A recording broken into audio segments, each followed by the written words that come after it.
Good evening, viewers and listeners. Welcome to another edition of Serving the People.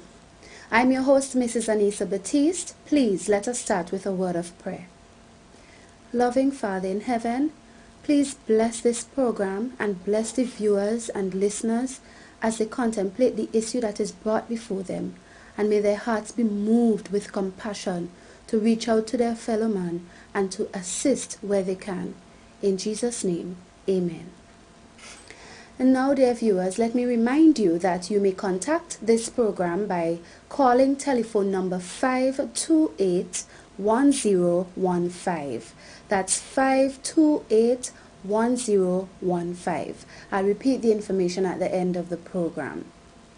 In this evening's broadcast, we want to take a look at what I have called the Rosalie Roberts story.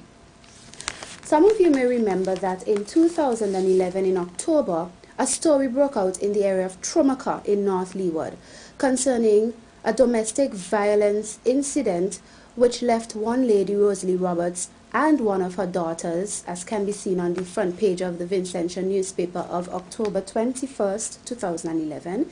It left them badly wounded, and it also left them shelterless because their house basically was burnt down to the ground by the perpetrator, who drank poison and killed himself. Now, Miss Roberts was on my program before talking about her situation briefly, but in the footage you're about to see, we took a closer look by visiting her home to show you what remains of that burnt house where she still resides. And we want you to understand that no significant assistance has been given to her so far, and it is unfortunate that as a victim of domestic violence, she still has to live under these conditions. Take a look and please listen to the appeal at the end. Thank you.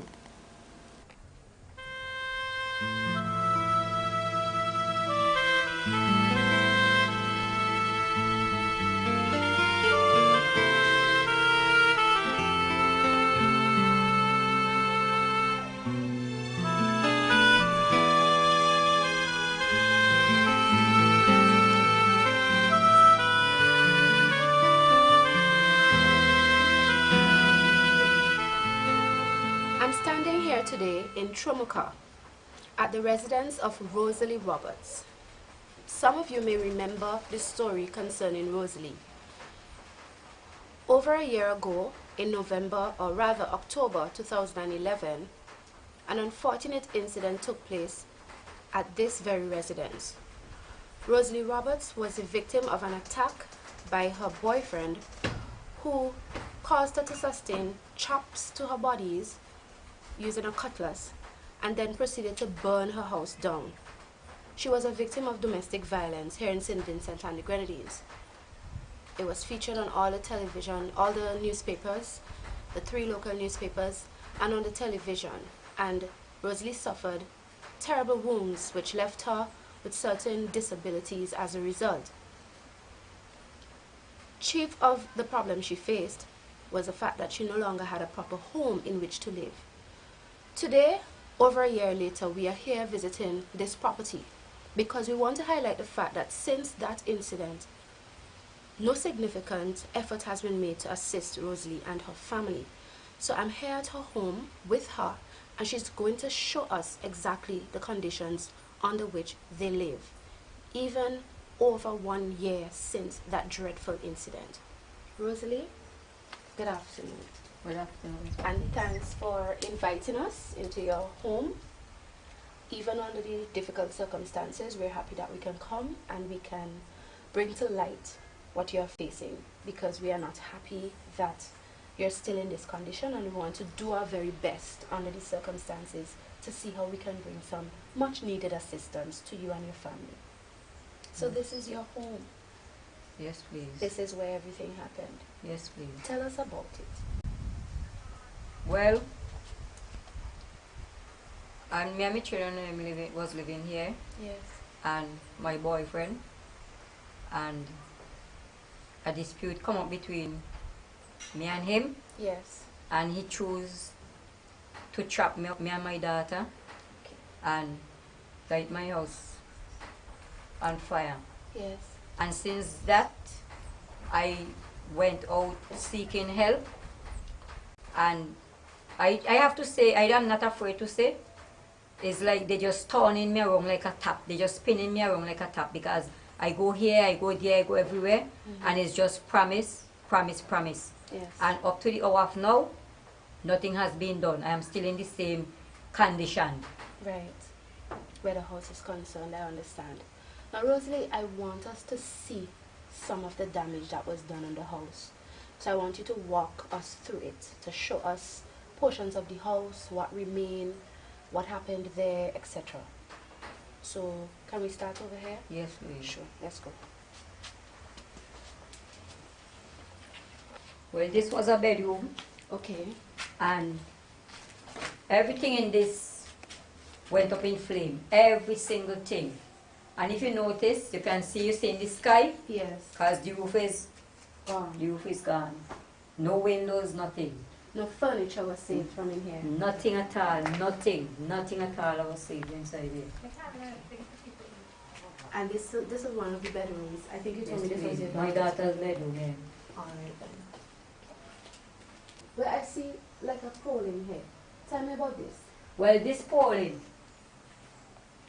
a part of the roof fell in. Well, it burned, but the whole thing didn't come right off. Okay. So there was something like just shell Yeah. on the wood. Okay. The wood then was just something like shell. Mm-hmm. So when the wind blew, it just fell in.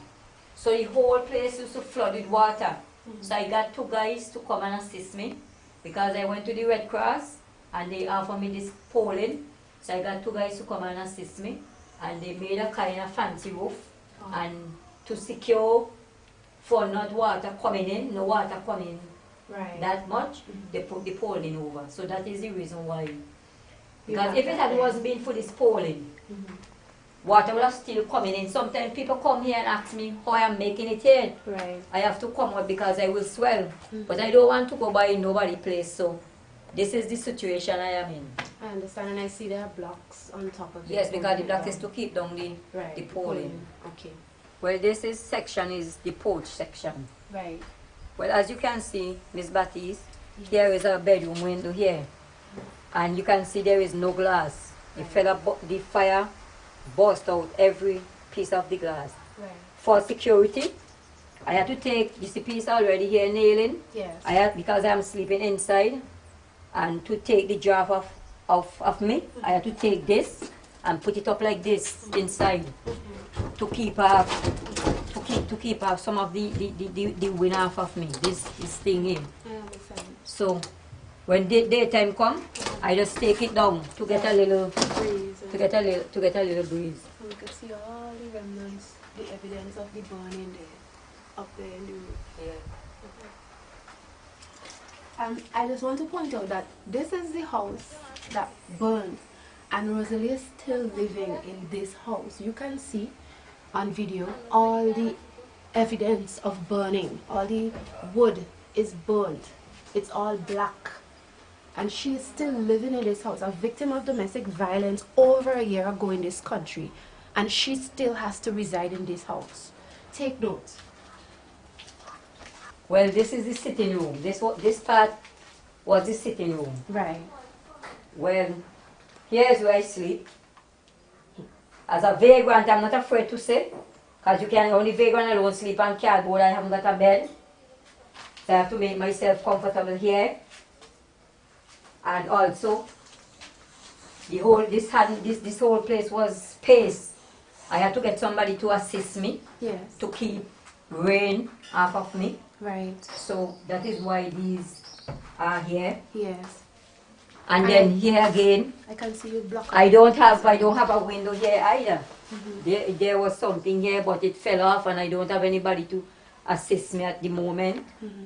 So I had to take this curtain and put it here to take some wind off of me. And this situation is not easy. Mm-hmm. It is very hard, but you have to have a strong mind to cope. Right. To cope with this. I know I'm seeing some things on the wall. And your daughter was saying to me that these are actually blood stains Yes, please. from when the incident Yes, occurred and please. you were being chopped. Yes, please. Rosalie, you having to live in this space with all those things, They bring back memories.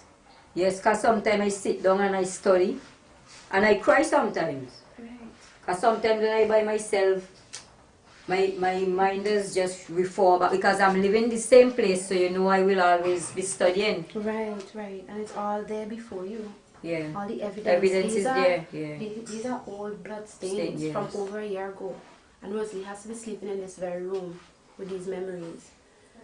That doesn't help with her daughter. That doesn't help for, getting over the problem. If you notice, Yes. you can see in this room where I'm sleeping, Miss Batty. Yes. There is no ridge pole. Right. If you look carefully, you can see the footing that was joined in. Yes. They are out, they are shortened because the fire burned them out. So the roof is just there flat like that. It may look like a good house, but if you get close to see, you can see everything, the whole roof have to come off because there is no ridge pole, and these wood are very short because they burnt. Right, so they need to be replaced. Yes, please. Understand. Miss Baptiste, if you look up there, Yes. you can see around this side better than where I'm sleeping. Yes. You can see the raw blocks because the fire has eaten up all the markers up there. You can see. But I have to be very thankful because the villagers came. Okay. The whole roof might have been off if it was not for the villagers. They came and they bust the pipe and they out the fire. They do whatsoever they can do to help me out. That's good to know. That's good Yeah. to know. Rosalie, when we came in here, you told us about this particular bedroom. Something happened in here. Well, when I was out there and he was trapping me, and my neighbor daughter ran and come down in the house, like to tell him to stop what he's doing. He ran behind the girl, and by running out, I say, well, I'm not running out because he might turn back, and then when he turned back, he gonna catch me good. So I left from where I was standing out there and ran into this room. Okay. And ran under the bed. So while I was under the bed crying, he came and he raised up the bed mattress and started pulling out the lats them and so on, and pelting trap. But While you were under the bed, he was yes, he was chopping, but some of the chop wasn't catching me at that time because some of the lat was out and some was in. So like when he do like this, the cutlass was hitting the bed lat them. So he came and he lied down, and under the bed where I was, he started chopping and keep on chopping and chopping and chopping. And while I was there, I see that he was stopping. I said like this, I don't know how this thing comes in, but I remember I told him like this. I said, Scravy, my name Rosa, me used to tell you love, and me say, me dead now. And from the time I say, I dead now, I stopped crying. And he left, and he went out. And then, after he went out, I left this room, and I tried to creep in another room. And there is where he came back, and I was underneath there hiding myself, and there is where he, in the other room around there. When we get round there, we'll tell you that is the room. Okay. And there's where he light the fire. But I don't know if he did already light downstairs because I can't be upstairs and know what's taking place downstairs. I understand. So I know for sure that room is where he light first for up here. Okay. And this is the other room next door here This that you were bedroom. talking about. Yes, this bedroom is the bedroom that I've run in where he let the bed up and me inside it in here. He lit in here while you were in here? Yes, under the bed. Okay. Because when I get from there, I came out and come to this one here. Yes. And when I think he already gone, he come back and he crack the matches and light the sponge. So this is the room that he light. So if I wasn't conscious, I would have been a dead woman today. So in all this situation I am in, yes. I still give God the praise and the thanks. I haven't got a shelter, a proper shelter I have to say, but I have to still give God praise and thanks because I'm alive and well. And to be honest, if I could have worked for myself, I won't depend on nobody, Miss Baptiste. Not even you would have to be coming here to take films to put on TV because I'm a hard working woman. I just work for myself. I don't depend on nobody, but because of my hands. Let's talk about that. Because of my hands, I really cannot use my hands As you used to? Used to properly. Because you got chopped on your hand. Yes, I got. Seen the wound here. Yes? I got chopped there, and I had done some tender repairs, and the finger them is very stiff. They cannot bend as they wish. So you can't use the hand as you would want to walk and do the things that you would have I done. try to do a little because I don't like to depend on people. I try to do a little because when I wash like this. I wash like this on here. If you notice there's a little bruise there, sometimes I wash plenty. It bruises out because remember pain really make to wash on. But because of the fingers cannot bend properly, I had to make use of it how I can because it have some people don't have any at all. So this hand also had chopped here. These two fingers couldn't bend properly. But because of these three, that is good.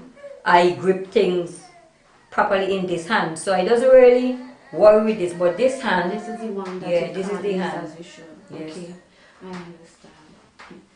I wanted people to know what you went through in terms of how you had to try to escape, how you had to escape for your life.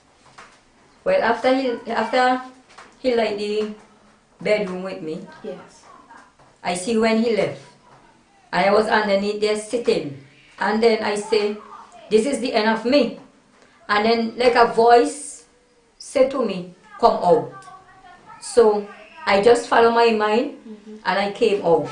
So when I come out now, I didn't left the house the same time. I sit down and I saw the sponge was smoking a little bit. It didn't have no big blazing at the time, it was smoking.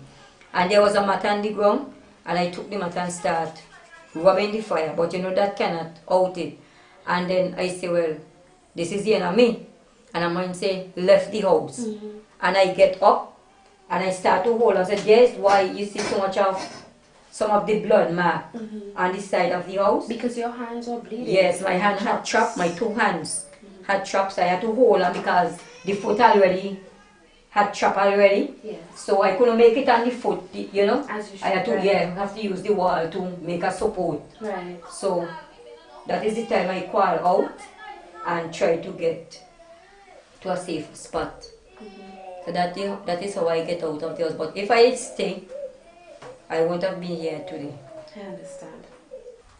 This is where I hold on to get away from the fire. And when I reach here, I start to feel weak. I start to feel weak. Yeah. And then I drop. Got my foot going like this. Right. So I drop. And from the time I drop now, I had to jog on all these chain of steps. With all your injuries, Yes, you had to please. jog, Go straight down and jog until I get to that house down there. You had to drag all the way down there? Yeah, because when I reached to the hospital, Yes. there was a lot of sand In the wounds, bones. Yes. You got chopped here too? Yes, please. Yeah. So because of the jogging, that caused the All that sand, things to get inside, I understand. Miss Batty says this section was the kitchen. Right. Down here was my kitchen. As you can see, there is a fridge here. It is now used again. Right. And on the other side, that was my bedroom. My bedroom now, everything went up. Everything went up in flames. Everything. Okay. If you can see, there is no window because the fire was coming wrong. Right. From the bedroom coming around. If you notice, there is no window. Yes. You burned everything. Everything get damaged. Everything. Some having frame, just the frame alone. Some having nothing at all. Just the open place like this. Right. Miss Batty is as you can see. Yeah. How the fire was so strong. Look, the fire take off matter. Watch.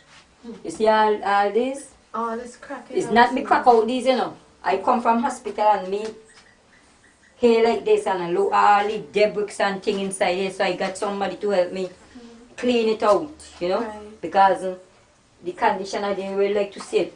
All over here, you see, there is no window here, everything, how the fire was so strong, it burned out the frame.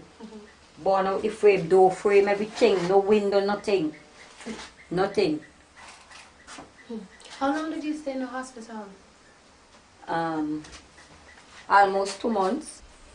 Well, Rosalie, we have taken a look at the situation. We have seen for ourselves, and indeed it is a very unfortunate one.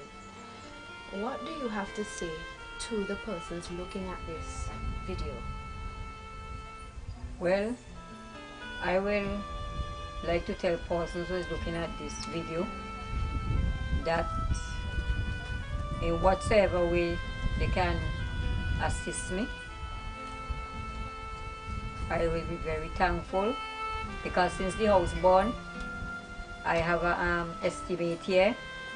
Well, I'm not afraid to say I got a few pieces of galvanized and a few pieces of lat and lumber.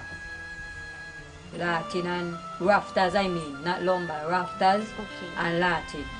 But they are not enough, because I need cement and I need steel, and then I need more galvanized along with more rafters and so on.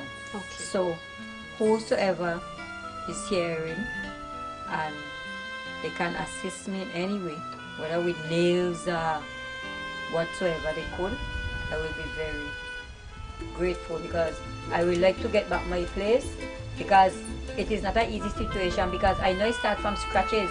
Anybody in this village could tell you I was living under Poland for years, and people say I reached this far. They don't know. Sometimes people say you have things, they don't know how you work hard to get things, but things doesn't come by easy. So I would really like to get back a good little shelter over my head. Okay. And we have the estimates. Yeah. We have the estimates, and we will let you know how you can contribute to Rosalie's project here of refurbishing, fixing over this house that we've shown you has been so terribly damaged in that dreadful fire. Rosalie, I know that you had challenges also with sending your children to school. I know that one of them is finished now, but you still have a child going to school, and you're not working, and you're the one she looks to for support to get transportation from Toronto to Kingston to Arlington every day. I know that that too must be a challenge. I just want to encourage you to be strong, to trust in God. Don't lose your trust in God, because as you acknowledged inside, were it not for Him, you could have died. He spared your life. You still have life. You still have some strength. And I just want to encourage you to be grateful, be thankful to Him, and to look to Him for courage and for comfort despite what you've been through. And we will continue to make appeal to persons to give assistance to you. Okay? But be of good cheer. We love you very much. And we're glad that we could help in any way that we can. By letting people know of your story. There's one last thing I'd like to ask you about. You're a woman, and you went through this in a situation that today we talk about as domestic violence. You were on my program before, and you gave some very good words of encouragement to other women. Would you like to say something again to them? Did you expect this to happen to you? Did you see it coming? No, Miss Baptiste, I didn't expect this. I did not see it coming. But it did happen. I have to accept it. But this violent thing is not stopping, because I listen and I listen over and over since this thing happened to me, done over years since this happened to me, Yes, and yes. it's still taking place. And I will like the men them to come to grip. They must come to their senses and stop take advantage on women, because this is not nice, because they come from a mother, they have sisters, and they have girl children, and they won't like what they are doing to others, that others doing it to them, their families. They will feel real bad, you know. And what goes around comes around. Things doesn't happen at the same time, because I know when this thing happened to me, it have people who feel real sad for me. There are people whose heart broke out. You understand me? Yes, I understand. And I would like to see this thing stop. And it is not stopping, but I would like to see it stop. And these women who are in situation like me, I will let them to come out and speak. As I said before, speak out. Because when you think you are hiding and you are securing yourself, you're just making matters worse. Because I survived my ordeal, but they might not. They might not. So, it's best thing is separate, speak out, and go to somebody that somebody could help them in a all time. Because when something is small and you handle it in a early stage, you could manage it. But when it don't break away, there is no root, because the root don't spread. When you think you kill it here, you still have a sprang somewhere. So I am encouraging ladies like myself. We are beautiful ladies of singles and great news, and I just want us to take care of ourselves. I love all women. Thank you very much, Rosie. Thank you. Yes, my dear viewers and listeners, you have seen for yourselves. You got a good idea of what Rosalie and her family's situation is like. Yes, she has received some help, but it has not been significant enough, because she hasn't got any assistance from the government or any government agency to actually repair the house. And this is the major issue. A victim of such an incident should not have to be living in such circumstances still. The government of this country, the ULP administration, in their ULP manifesto of 2010, promised over the next 5 years from its election, one of the things it promised, and I'm quoting the manifesto now, is to, quote, operationalize fully the crisis center for women and children. Now, much has been said about this crisis center, and we learn that certain aspects are already in operation.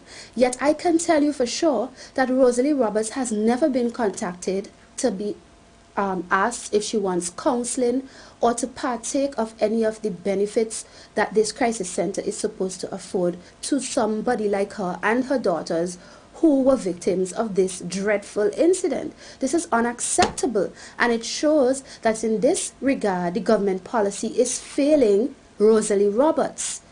The point about it is, this is a matter of priority, and she should have been given the relevant assistance by now. It's been over 1 year since October 2011. We are now in January 2013. By the time you're looking at this program, it would be basically the end of January. And Rosalie has not been able to get assistance to repair her house. We are appealing to you. Serving the People has an estimate. There are a lot of things that Rosalie needs, different material to repair her house. We have an estimate in our possession. We can't go into the details right now.